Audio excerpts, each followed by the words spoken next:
மக்களே, நீங்கள் 2000 அம்மா மினி கிளினிக் தான் மூடி இருக்கிறீங்க. இங்க இருக்கிற மக்கள் துணையோடு அடுத்த ஆண்டு அண்ணா திமுக வெற்றி பெற்று ஆட்சி அமைத்து 4000 அம்மா மினி கிளினிக் திறக்கப்படும். 4000 அம்மா. ஏழைகளுக்கு வைத்தியம் செய்வது, ஏழைகளுக்கு சிகிச்சை அளிப்பது எந்த விதத்திலும் ஏற்றுக்கொள்ள முடியாது. அதை தடுப்பது எந்த விதத்திலும் ஏற்றுக்கொள்ள முடியாது. ஏழைகளுக்காக தொடங்கப்பட்ட கட்சி அண்ணா திமுக கட்சி. ஆக ஏழைகள் எப்பொழுதெல்லாம் வஞ்சிக்கப்படுகிறார்களோ அப்பொல்லாம் தடுத்து நிறுத்தி உடைத்து அந்த மக்களுக்கு நன்மை செய்யக்கூடிய கட்சியாக அண்ணா திமுக அரசாங்கம் இருக்கும் என்பதை நேரத்தில் தெரிவிக்க விரும்புகின்றேன். அது மட்டுமல்ல, இது கிராமம் சூழ்ந்த பகுதி. இன்றைக்கு ஏழை மக்கள் நிறைந்த பகுதி. விவசாய தொழிலாளி, இப்படி கைத்தறி தொழிலாளி, இன்றைக்கு பல தொழிலாளிகள் குழந்தை அரசாங்க பள்ளியில் படிக்குது. இன்னைக்கு அரசாங்க பள்ளியில் படிக்கின்ற மாணவ செல்வங்கள் பெரும்பாலும் ஏழை குடும்பத்தை சேர்ந்தவர்தான். அந்த மாணவர்கள் மருத்துவராக வேண்டும். அதற்காக அண்ணா திமுக அரசு இருக்கின்ற பொழுது 7.5% உள்ஒதுக்கீட்டை கொண்டு வந்து சட்டம் இயற்றப்பட்டு அமுல்படுத்தப்பட்டு இன்றைய தினம் 2818 அரசு பள்ளியை படித்த மாணவ மாணவிகள் மருத்துவ கல்வி கிடைச்சிருக்குது. இந்த இடஒதுக்கீட்டில் மூலமாக தேர்வு செய்யப்பட்ட அனைவரும் அரசு பள்ளியை படித்த ஏழை மாணவர்கள். அவர்கள் மருத்துவ கல்வி கட்டணம் செலுத்த முடியாத ஒரு சூழ்நிலை என்னுடைய கவனத்திற்கு வந்தவுடன் உடனடியாக அந்த 7.5% உள் இடஒதுக்கீட்டை இடம் கிடைத்தவர்களுக்கு ₹1 கட்டணம் செலுத்த வேண்டியதில்லை. அரசாங்கமே செலுத்தும். அரசாங்கமே அந்த மருத்துவ கல்வி கட்டணத்தை செலுத்தி ₹1 செலவு இல்லாம அரசு பள்ளியை படித்த ஏழை எளிய குடும்பத்தில் பிறந்த மாணவனை இன்றைக்கு டாக்டர் படிப்புக்கு படிச்சிட்டு இருக்கிறாங்க. இது அண்ணா திமுக சாதனை. இப்படி ஒரு சாதனையாவது ஸ்டாலின் அரசு சொல்ல முடியுமா? எப்பொழுது பார்த்தாலும் சொல்றார்.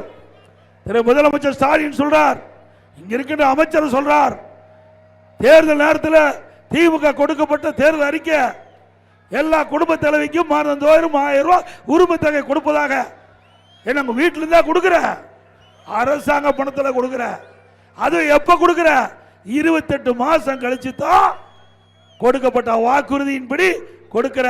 அதுவும் அனைத்து இந்திய அண்ணா திராவிட முன்னேற்ற கழகம் பிரதான எதிர்க்கட்சி சட்டமன்றத்திலே நான் எதிர்க்கட்சி தலைவராக இருக்கின்றேன்.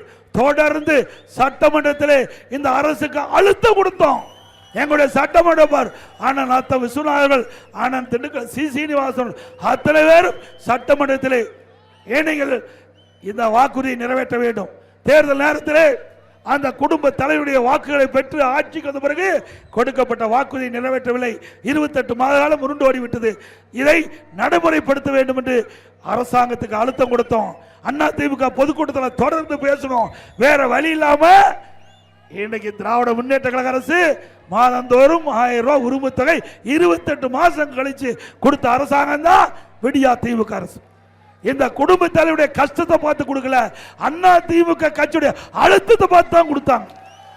இதுவும் அண்ணா திமுக தான் கொடுத்தது. அது மட்டும் இல்ல, இப்பொழுது 30 லட்சம் பேருக்கு கூடுதலா கொடுப்பேன்னு அறிவிச்சிருக்கிறார். போன மாசம் எப்போ? இன்னும் 7 மாசம் தான் இருக்குது.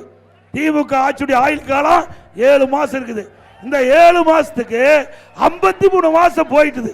7 மாசத்துக்கு 7000 ரூபாய் கொடுத்து அடுத்த ஆண்டு நடைபெறுகின்ற சட்டமன்ற பொதுத் தேர்தலில் இந்த 30 லட்சம் குடும்பத்துடைய வாக்குகளை பெறுவதற்காக தந்திரமாக ஸ்டாலின் மாடல் அரசு ஒரு நாடகத்தை அரங்கேற்குது.